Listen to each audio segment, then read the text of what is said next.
Welcome, everyone. It's wonderful to be here with you. And I'm here today with the beautiful Alice Shieh. Welcome, Alice. Hi, thanks for having me, Elle. I'm so excited, and I'm excited about this new segment that we have about real talks with real women, because I'm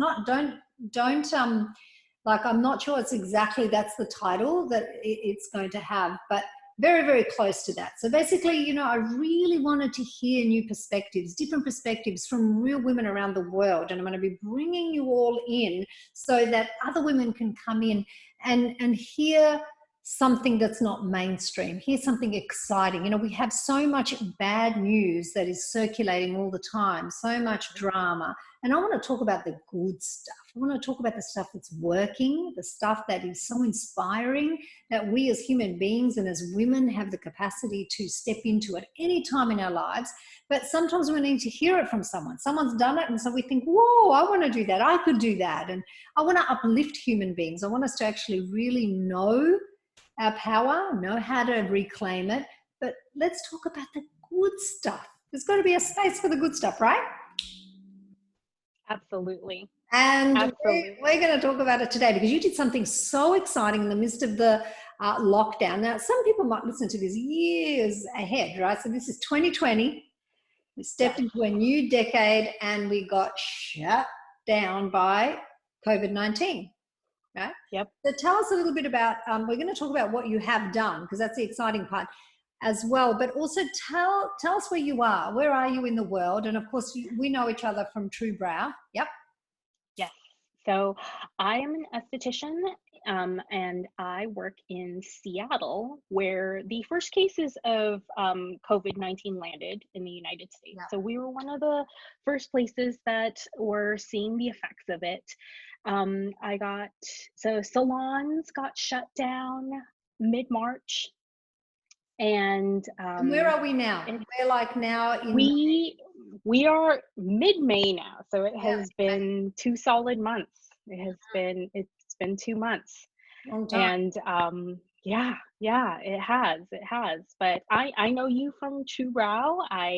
During my day job I do eyelashes and eyebrows and facials, and so it's definitely been interesting just being at home now.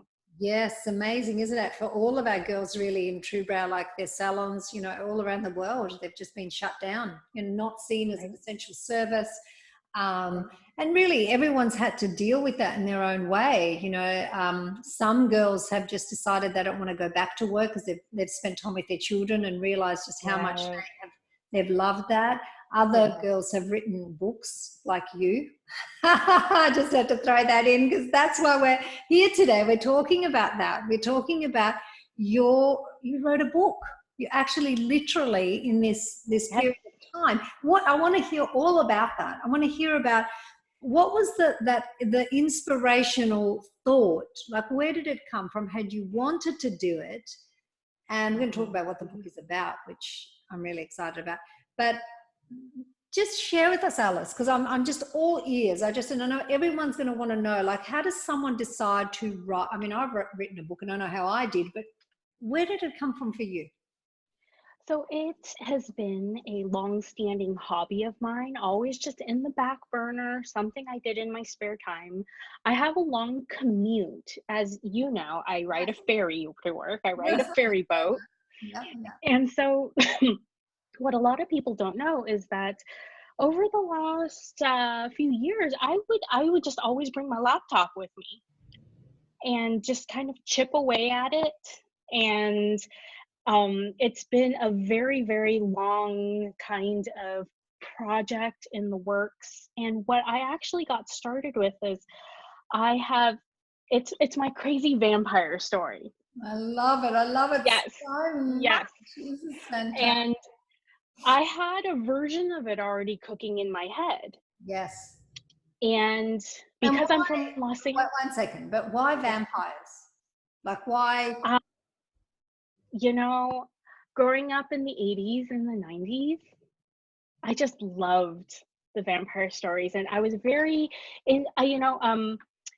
I loved the show Buffy the Vampire Slayer. Right. Yeah, my sister loves that too. She loved that show. I haven't watched it, but anyway, maybe very strong, very strong female characters, very relationship driven characters. And I'm very proud of the fact that the fictional Buffy went to high school the same year as I did. Oh, really?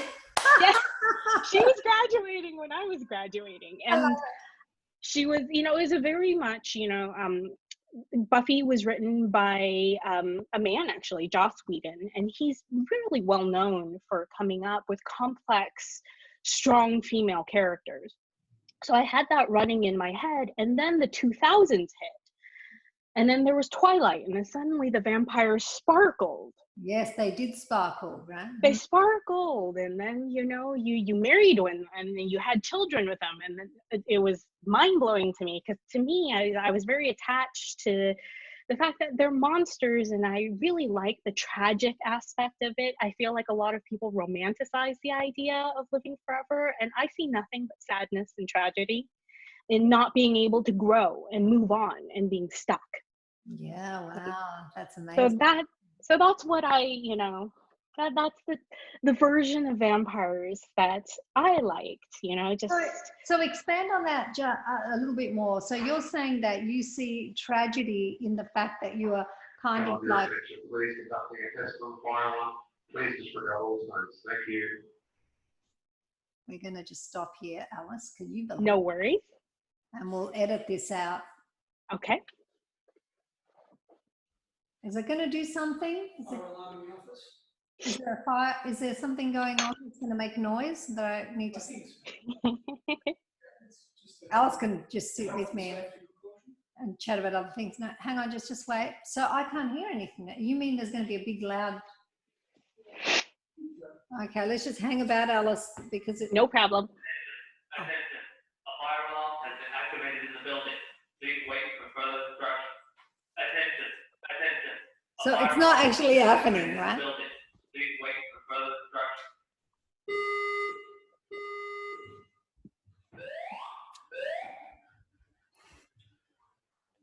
Is that it? They're going to tell us again. Oh, my. Do you remember once, Alice, we were in a hotel. We were doing a masterclass. We were in a Brisbane hotel in the middle of the night.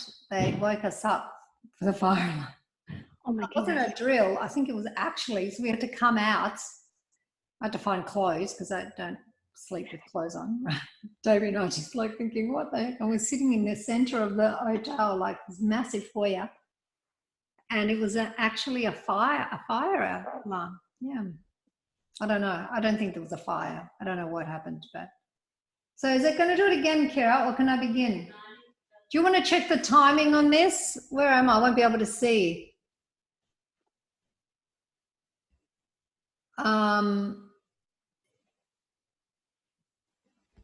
Just write down what the time is, Kira. Just write down like 3 or 4 minutes prior to this so that when you're editing, or whoever's going to edit it.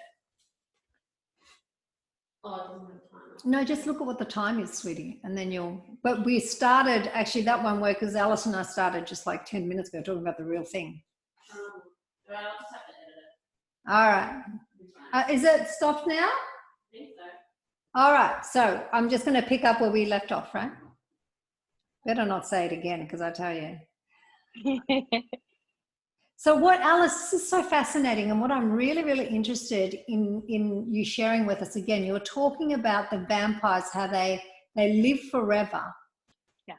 And as in Twilight too, right? Because I love Twilight and I read the books, and I loved the cast. I thought the casting of that show. They were perfectly cast. Oh, weren't they just fantastic? And I remember actually the other day, Toby and I, someone on Power Shift, someone put a song from Twilight as their wedding song. It was, and we clicked on it and we were watching it.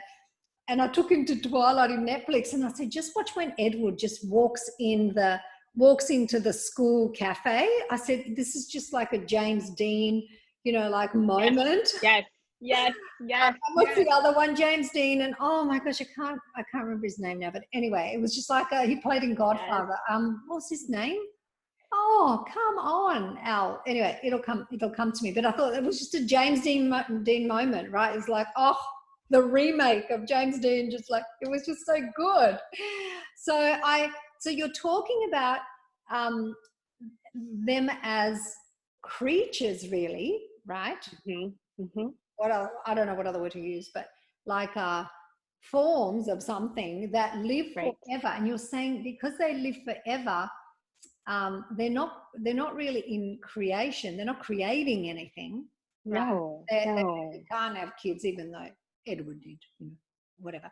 But the whole idea of it is that they there's no growth in a way. There's no growth. Yeah, there's no evolution. And I think for the very reason that they're sexy and they get glamorized and romanticized, that they stay young and they don't die. I think when you peel the layers back, that's not a good thing. Yeah, You are stuck when everybody else is moving past you into different stages of life, and they get to move on and you don't. Isn't that amazing? And it's kind of like, when you say that, I never thought of that. Normally I'm always looking at different perspectives, but when you're saying that they're glamorizing this whole idea of never aging, or it's almost like what are the ideas they're perpetuating too? Even as a story, stories have so much power. Look at fairy tales. Fairy tales have literally given women this false idea. Fairy tales, as in their real essence, are extraordinary. That's the way wise women used to actually support younger women and helping them with storytelling, basically. But like Disney has taken and Hollywood has taken these fairy tales and turned them into a kind of like false idea of what love is, of what true relationships are about, what relationships, the true purpose of a relationship. It's not a fairy tale, right? Right. And it's the same with vampires in a way. They've given us this kind of, if we look at it, if we go in deeper, which we always do, we can see that where they have, it's fabulous what you said. They've glamorized this, but really it isn't that.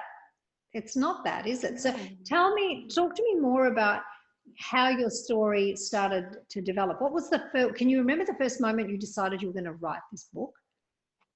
Yes, I do. So originally I had an entire backstory written and already cooked up in my head. And the quick synopsis is the main character is a young woman named Margot Fox.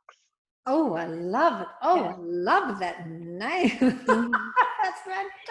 And you find out, though, that she is an orphan who was actually raised by a covert government organization who's aware of vampires, but they call children who won't be missed to train them to become almost vampire police. Wow, this is amazing. And is this the story? This is the story. This is the story. I'm getting the feeling of a Hollywood hit here. Oh, this is so cool. Thank you. Imagine a series about this. Wow, this is amazing. Keep going. I'm listening. So the organization, this whole operation was actually not sanctioned by the actual proper organization. It was actually created by a woman who was very, very ambitious, and she just, she's just everything that's wrong about ambition. And she will step over anybody. And so these were her children. And the book goes into how she gets disgraced, these children get found, and they actually get rehabilitated into society, into the proper organization, which is much more humane, much more in touch with the world. And she gets relocated to Los Angeles with two of her siblings from the organization. And the original story actually centered around her work in Los Angeles, doing undercover work, policing the local vampire activity there. She makes contact. So this was the original story, and have you changed original story? So I have changed it. She that one. she got entangled with a very dangerous vampire elder. Right. And there was an entire operation that just was botched. People on her team died. It was just an epic failure. And I decided to go that route because I wanted to write about what I had originally thought up with everything in Los Angeles. But by then I had moved to Seattle and I was just very homesick. Right. Yeah, because I was And going to say that you were raised in like Los Angeles. As soon as you said Yes. that, I thought, oh, that's Yes. what you're talking, because I know that. I remember that. Yes. So I was very homesick. I didn't really have that many friends. And the idea came to me. I was like, no, let's shelve this whole Los Angeles story. That's her backstory. And I'm going to start now with Margot in Seattle, a disgraced operative in a new place, new land, new supervisor, and just channel all of that homesickness into what Margot must be feeling now, having to start over, exiled from her home. Did you? I just love this. I get such a good feeling about this, and I really, I want to support you in any way that I can. I don't know how. Even in the unseen, I'll just be, going yes, yes, yes. But I just love this, and I'm really feeling you in this. And is there like morals in this story? Like, is there something that is it teaching humanity something? Is there something that it's it seems to me like it's drawing from inside of you, parts of you, parts of your journey and what you've been through. Like that really, for me, I kind of feel that. And I think that that's what makes it so authentic. When you're writing and you're writing from your, inside of you, you're not just making up stuff, even though you are. It's kind of like there's a beautiful authenticity. So I'm really feeling this. Like all I want to do is read the book. Like I'm just like, give it to me, give it to me, give it to me. But Karen McDermott, who's a publisher, is on here, and I'm going to have to tag her. Yes, absolutely. She's fantastic, and she's doing. I mean, she published my book, but she's doing just so many great things at the moment with some pretty amazing people around the world. But let me just say that the question in my mind is, tell us more about if it has, like, is it teaching something? What's it? What is it that you're trying to, you're extending out into the world? Because I get a sense there's something in it, because I know you and I know it couldn't not be. Yeah, definitely. It's, on the surface, I tell everybody it's like as just a joke. It's just my silly vampire story, but like you said, like my thoughts on what it is to be a vampire, that stasis is a bad thing, not being able to grow and move on. That is it's a tragedy. So I see vampires as very tragic creatures. And also, lots of thoughts about what a healthy relationship is. Wow, I love that. Are in there, I definitely, one of my favorite books is Jane Austen's Persuasion. And she wrote Jane Austen. I haven't read that one. I should probably that one. And that one was all about the main character's second chance at love, because the character for the time was approaching spinsterhood. Well, how old was she? 21? No, sorry. 20, I think she was like a whole 26 maybe. That's what I mean. Back then it was like. Yes. And I just love this one quote that was that described, I can't remember who said it about persuasion, but they said that persuasion, because Jane and her sister Cassandra never married. Cassandra lost her fiance, Jane never got married. And whoever wrote this said that persuasion was written for women like Jane and Cassandra, who were in the autumn of their life and would never know spring again. Oh, wow. Yeah, and so for me, I was like, you know what? But this is 2020. This is the 21st century. Yeah. Autumns are profound. Yes, they are. For women, we get to have amazing springs, summers, autumns, and winters. Yes. And so I didn't want. I was very, very clear, and this will be more clear as the series progresses. But I wanted to be very clear that I did not feed into the narrative that the first amazing fairy tale love is the end all and the be all. And I wanted Margot's second act to be stronger than her first act. Well, that's so beautiful. I love that. And I mean, I can actually, I have personal experience in that, really, because, you know, when I mean, my children's dad, we're still very good friends, and we have grown together, and I adore him. And, you know, for me, I did have that second chance, however, at love, where I could come from a deeper place. I could come from a more realized place with Toby now, and I fail dismally often, just saying. And it's completely okay. You know, it's completely okay to be in the training ground of this planet's like a training ground, right, for love, because we have all these blocks that we put in front of love. You know, we actually don't want to believe it is what we actually are. We don't want to believe it, you know.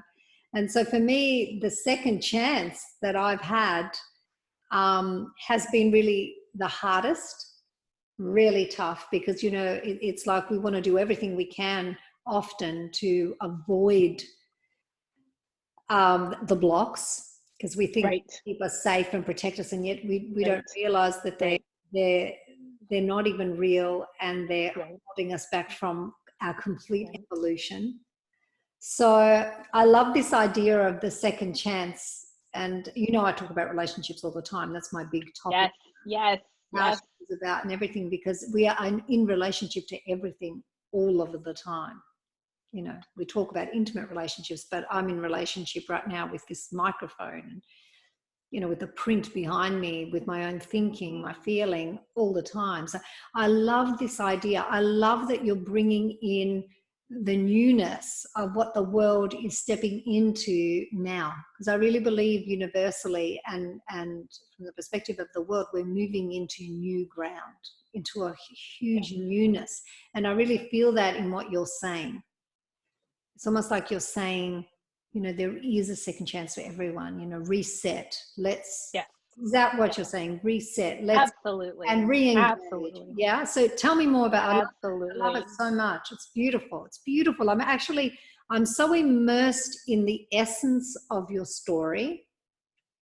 It's actually you, really, to be honest, because I love it. But I'm immersed in it because there's so much in this. This is not Alice. I mean, it has to be because of who you are. But there's and you are a beautiful writer, beautiful writer. Like, just read your Facebook posts, and I just think, oh, there she goes again, right? But I absolutely love just being in the essence of you and what you're extending to the world and to women, it sounds to me. Is that correct? It's like, absolutely. You know, like, you hit the nail on the head, because actually in my dedication, I believe I dedicated it to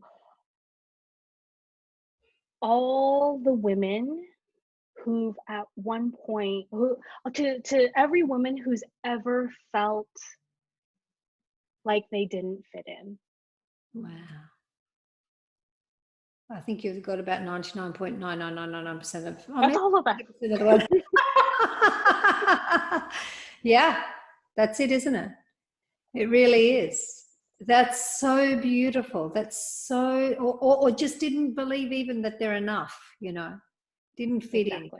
You're not enough. And you know, the beautiful thing about that is that no one can make us feel like that. You know, the world can't make us feel like that. Like, it's kind of like in that belief that we're exploiting ourselves with this belief that we don't fit in. Like, where did that even come from? Like, I have this new thing that I'm talking about, actually, which is the ancestral download, that, you know, we get a download from our parents when we come into the world. Like, we literally get into our nervous system the stuff they never dealt with. And one of my teachers talks about this all the time, about, you know, whatever your ancestors didn't deal with, whatever they didn't face, whatever they couldn't be real in and open in, you're gonna have to it's yours. It's like, here you go, it's your little present. I didn't do that. Yeah, I didn't want to do that. I didn't want to feel that pain. Nah. Yeah, you take it. Oh, okay, thanks, Mum. Right. So it's kind of this ancestral download, and it's incredible what we give our belief to. This word belief came up for me the other day so powerfully. I just can't explain it to you. It's like, we think about belief and we think, oh, we have to undo all our beliefs and then we're going to be happy. Well, you know what? You don't. There's just one. And there's only one belief, and as you pull the string of that, everything else unravels. So what you're saying is that I just want to make this really clear, because it's kind of like we want to empower women. We want to give them, let them reclaim their power. And if we can do that through stories, we have a responsibility. If we can write, if we can express our inner and extend our inner, something that we're knowing inwardly, and we can express that on paper, we can do that. If we have that ability, we must. And you have. Unbelievable. So that's what I'm hearing about your vampire story. It's got nothing to do with the vampires. We're totally like, we've really come to we've gone into so deep into its core, which how could we not, right? Sitting together talking, we're bound to. Right. Into its core, which is just so much more delicious. I kind of think, oh, that's just so good. It's so rich. It's so rich in there. And so tell us more. I want to hear more. Are you going to tell us more about it? So yes, absolutely. She's in Seattle. So she's in Seattle, and she just feels like she's been exiled because this is not a prestigious outpost. She was once a very, she was very good at her job. She did very well. And now she's kind of out in the far corner of the country, ostracized. Right. And she has actually been put in a teaching position. Wow. To teach the next generation of these future operatives. And she's being forced to make human connections because she has to teach her wealth of knowledge. Well, but what was interesting was this is absolutely, I did not intend on it being an immigrant story, but I feel like she looks at the world and at her charges, because they all came up through normal families. They didn't grow up in a secret covert facility like her. So she doesn't have the cultural background that she has. She didn't have Thanksgiving. She didn't have Christmases. She didn't go to school. And so she just, to her, everything's very foreign. And so sometimes she'll just ask them random things like, what was school like? This is so beautiful. I really can't wait to read this book. So did you include like the backstory? Is that kind of included? Yes. Yeah, because, I love that. Yeah. Don't you dare get rid of that. Like that's because the very dangerous vampire elder resurfaces in Seattle. Right, okay. Looking for her because they've got a score to settle. Right, okay. And it starts unraveling a mystery. Right. And they've got a lot of time on their hands, the vampires, right? So it's not like, concerned about time. And so she's obviously the key. So she has a second chance at love. So she falls in love again, like she finds, is that right? So and so the theme for her character is very much she always gets back up. Right. That's always been a characteristic about her. There's a flashback scene where one of her friends remembers growing up with her as a child in this facility. Yes. And how she would always, even though she was the smallest, she would try to protect them from the bully in their cohort. Right. And this other girl came into the facility around the same time she did, and they're two sides of the same coin. They both came in as very young children, and one lost her humanity along the way. She held on to her humanity, and she was always defending her friends from this bully. But one of the things her friend always, always says is she always gets back up. And do you feel like in any way with when you're writing her character that there, in a way there's elements of your own of you in there? Like, are you drawing from you, even your qualities? Because I know you to be like that. Like, I know you to be this unbelievable woman that just, there's something, you know, I mean, I know you, I spent time with you, and I've seen you maneuver and navigate in situations, and I know you love growth, and I know you love to see, and I know that you do get back up no matter what, right? I would never think, oh, Alice is, you know, up, down and out, right? I just don't think of you like that. Have you drawn from your own inner kind of, no, I don't want to say yourself, because yourself isn't what gets back up again. You know, there's this innate quality. It's almost like our beingness our beingness can never not get back up. You know, our beingness, it's a constant. It's always flowing. You know, it's like there's a deeper part within us that everyone has it. But in you, I just get a sense that it's not like let me get this straight and right. It's not like a determination that is like hard and tough. It's not that. It's a getting back up because there's a love of evolution. There's a love of what's next. There's a love of growth. Am I getting that right? I definitely resonate with that. Yeah, with everything you're saying, you know, and I do feel, I tried to make a really concerted effort to not write too much of myself in there, but I do see a lot of myself in her because you just can't help it. That's right. You know, and it just bleeds through. And so I tried not to personalize her too much with my own personality and idiosyncrasies. But there is one thing that I did give her that I will absolutely own. And every time she messes something up, I love her attitude. And I think I respond similarly in this way. She's just very much like, well, that didn't work. And then she's just, okay, we're not going to do that again. That's so beautiful, isn't it? Yes. You know, and so I love that you're kind of, the word you use, you don't want to, you can't help it bleeding in a little bit, because you are so are you heart writing, or are you like really strategic with your writing? Are you planning it out, or how are you doing it? It's interesting because a lot of people know me as a very methodical and organized person. Yes, I know. I study things. Yeah. You know, and I, people like from the Harry Potter series, people, you know, have laughed at, like, from my university days, people have said, you know, you're like Hermione Granger. Like, I have quit university classes on the first day because I did not like the format of the syllabus. Yeah. You know? Yeah. But when it comes to my creative work, it's 180 degrees in the other direction.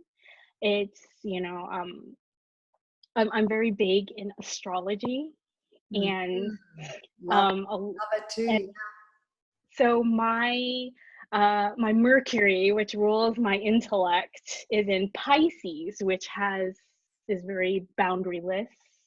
It's all about joining with the universe and the whole and feelings, and it's very intuitive. And so I feel like the full force of how my mind gets expressed in that very Piscean manner comes out in my creative work. That's so beautiful. And you know, that is why you love to write so much. You know, that's what I'm feeling, because you are accessing, what I'm hearing you say is, through your writing you get to access your beingness, like your greater beingness, really, rather than that, you know, like where our intellect is so tiny when it's governed by sort of almost like secondhand knowledge, whereas in these other, when you're writing, you're accessing something that has no boundaries, no limits, and you're moving in that.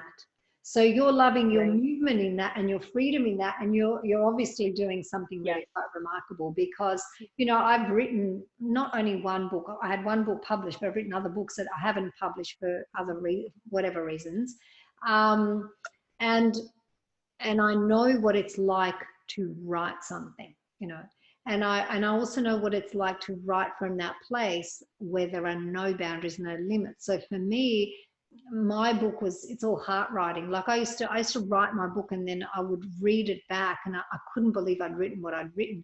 And I've been doing that for a long time, even when I was in my 30s and I was writing workshops to help women. I remember I'd be up at 3 a.m. because the information was pouring through me, and I'm thinking, Right. I'm going to sleep, but there was no chance, right? I'd have to go in front of my really old computer back then. I'm old. We know. It's okay. It's fine. And I'd sit in this old computer. Well, it wasn't old then. It was actually brand new, but now it's like almost funny when I think of its shape and everything. And I'd sit in front of it and I would just start to write. And it wasn't just not channeled. I didn't channel anything. Like people go, oh, are you a channeler? I'm going, no, I'm not a channeler. Like I don't channel, from other beings or anything like that. If people believe that kind of stuff, it's not what I'm doing. But it's the mystery moving. Yeah. And I'm Absolutely. just saying yes. I'm going, yes, yes, yes. And then in the morning, I would read back what I'd written, and I'd be thinking, oh, I would be in awe. It's a little bit like True Brow. It's a little bit like going to brow. Yes. It's the same thing, isn't it? You do the brow because you've learned how to tap in, because that's what we teach, right? It's almost like teaching other women how to do that. You go and you look at what you've just done and you're like, oh, wow, that was amazing. How did I do that? Right? It's kind of that awe. There's an awe-inspiring nature to it all. And I'm a nightmare for editors because I heart write and I just pour it all out, and I don't. I shouldn't say that. If I ever write another book, I'll never get an editor. They'll all go, oh, no, don't go to her. But that stream, when I was writing, I don't know about you, but when I was writing my book, I was in a stream of love, because I was talking about love the whole time. I was in a stream of love that would carry me. It'd be like a love cloud, and for the use of a better word, what's wrong with a cloud? Cloud's fine. I was like a love cloud, and I would be on that all day until I woke up the next day and started writing again. And I was carried in that beautiful, boundaryless kind of way of being on the planet. It was, I loved it. I felt like if I could write every day, like if that's all I did with my whole life, like that would be, so meaningful, like to be in that stream. So that's a little bit about what you're talking about, isn't it, in a way? Yeah, it comes to me in feelings. The more I try to think my way through, yes, the less it comes. And I've often joked that, like with my characters and everything, I have a feel of who they are as people before I even know what they look like. Yeah, Before, well, like I know the essence of them and what essence they're bringing. But I'm always joking that I run up to the computer screen with a shotgun that shoots flowers, and I just like poof, and they just land where they land, and it's just my job to make sense out of the pattern. Wow. And Alice, let me give you a last question. I've got this question for you, right? So here we are. Someone takes us to turn it into a series, right? Because it's already got all the qualities. I mean, you've just told me little bits, and I just want to read the book, and I just want to watch the show, right? Where is it? Where's the show? Let's watch Margot, right? If you'd have to be involved in casting, of course. Who would you choose? Who would you cast as Margot if you had to choose from an actress around the world? Didn't have to be an American actress, right? Who would you pick as Margot? That's like the hardest one. You don't have to answer it now, but I want you to think about that, because we'll do another talk about this. Like, I think we should talk about it again, and we also want to talk about you said you're going to self-publish, right? Yes, I'm going to self-publish, but I think I have a wonderful person editing it right now, and yeah, I get the feeling he's trying to push me towards traditional publishing. He's not really pushing, he's just advising gently. Yes, yeah. Yes. It'd So, be good for you to just get some lots of different, even connect with Karen McDermott and just chat with her. absolutely. She's in the power shift, so you can reach out to her there and just connect and let her talk to you about what, just different things, because it's kind of like you want to get information for a lot of different people before you make that decision, because it's a very big decision. Right. Isn't it? Like it really, how much can you keep the authenticity of your story? And, there's just so much when it comes to publishing. And nowadays, self-publishing is such an amazing thing. And the story of Wayne Dyer, I really love Wayne Dyer's story when he wrote his first book. Can't remember what it's called. I think The Erroneous Zones or something like that. What he did is this is a little tip. You can't do it now because you're in lockdown, but anyway, he left his job. I think he was a professor or something, in a university. I can't remember which one. We need Toby for all those details. You know how he's the machine. Yes. The university of not me. Anyway, so he left his job. He got his book. He filled his car with his book, copies of his book. And this is a true story from his own mouth, right? It's not secondhand information. This is not mainstream news. I'm just letting you all know. Anyway, and he went around the country. People thought he was insane. People were just saying to him, you've lost your mind. You've left your job, right? How are you going to live? Like, you're dipping into your savings. And he drove around the country. He'd call the bookstore before he got to a place, and he would ask. He'd call a couple of times and ask if they had his book. And then he'd go into the bookstore later and he'd say, oh, look, I'm the author and I've got this book. And they'd say, oh, a couple of people have called about this book. Yeah, sure, give us some. Oh my goodness. That is what he did. I love it. That's his story. I love it. That's his belief, talking about the word belief, that his belief in his message, in what he was sharing, with the world, that's how he started. Is that not just the most fascinating, amazing That is story? amazing. And I just think, wow, how about that? It just really, it's such a humbling perspective, isn't it? On what would you do when you have a message that you really want to extend to the world? Would you get in your car, pile the car up with books, and go out and start putting it out there? I mean, it's just fascinating, isn't it? So I love his story, and I love the fact that he shared that with us, because he didn't really have to, after he became. So Alice, it's been beautiful chatting with you. I love that we get to explore different perspectives around lockdown and what it allows us to, as it allowed so many people to achieve, to reflect on.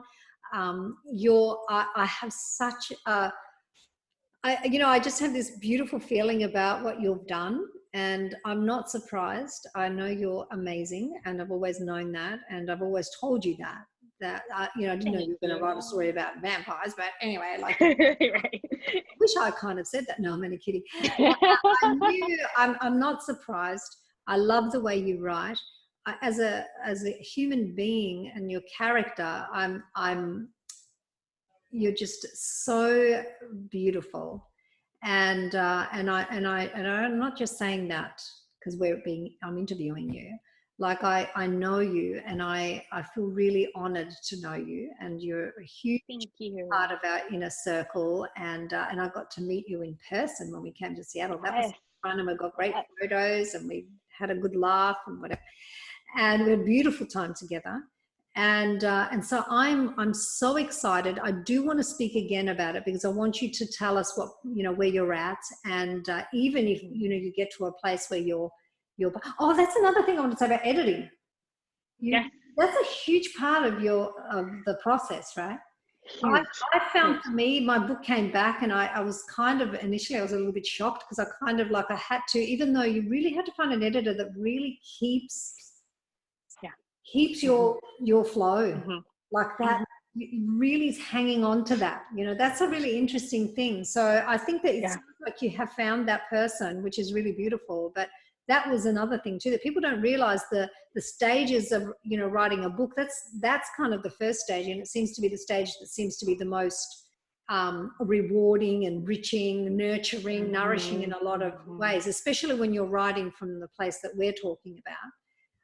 Right. And then come all the other kind of worldly things and finding the right people too. That's really key, isn't it? So I just wanted to say that I want to check in on that a little bit more and find out where the book is at. If you're going to do some self-publishing, the girls can get their hands on it before anybody else. That would be fun. And Al will Well, you know, we have an Instagram coming up. I have a friend who's helping me brainstorm our Instagram. And yeah, it's going to be a lot of fun. I've already decided on the title. It's called Vassal. Vassal. Mm-hmm. And are you going to tell us why? I didn't even ask about the title. I don't even care about the title. I'm so excited about what's inside the book. Why did you pick that? Tell me. So in the lore of this story, in very rare instances, a vampire can bond with a human being on a very profound level. Right. And it's on the surface, it sounds very, very lovely, but I actually have it as kind of a analogy to a codependent relationship. Right. Yeah. Mm-hmm. Yeah. Okay. And so the human counterpart is called a vassal. Right. Not a vessel, but a vassal. No. Yes. Vassals and lieges. Wow. Yes. It's amazing. Oh, I really want to read this. I'm very fussy. I will send you the link. I will send you the link to the hidden draft. Oh, you're wonderful. That would be amazing. That is so cool. So we're going to be talking more, as I said, and bringing more of these beautiful talks. And here's Toby. Do you think his hair? I know. Look at his hair. He's got the bountiful locks. It hasn't been cut for quite a while. How are you, Alice? I'm good. It's so good seeing you. We haven't seen you for so long. You're going to have to come and visit. But Alice has written a book. So I was just overhearing. It is amazing. And I'm so excited about this. Such an amazing concept that you were just sharing about the codependency and the lesion and everything. Yes. But you haven't heard this is a TV series, Toby. I mean, this is really this is so incredible, and it's beautiful. I'm loving. I'm going to leave you to it. I just wanted to say hi. Oh, isn't he beautiful? He just pops in. Hello. Really gorgeous. But we're going to be interviewing Alice again, Toby. Thank you, Toby, for popping in, and to our audience, our listeners, thank you so much. Thank you for allowing me to bring these beautiful women into your world so you can see what's possible. You too can have that little flicker of inspiration and think to yourself, you know what? I can do something. What can I extend into the world as a woman? And not to allow your fear or those, which is not real anyway, by the way, I'm just going to let you know, just so you know, it's not real, right? So just to stop you. So think about what can you do? And it doesn't have to be a book. It could be anything. It could be something that you could do for another fellow human being throughout the day, just a little bit of goodness that you're inspired to give or to do. Just go and be your real beautiful self, like this gorgeous, or the real beautiful you, just like this gorgeous girl has. And she's going to be entertaining us, I have a feeling, for some time. Thank you so much, Alice. It's beautiful to see you. And what a joy to spend time with you as usual. We're going to stop recording now and we're going to say goodbye until next time. Thank you, everyone. Bye, everybody.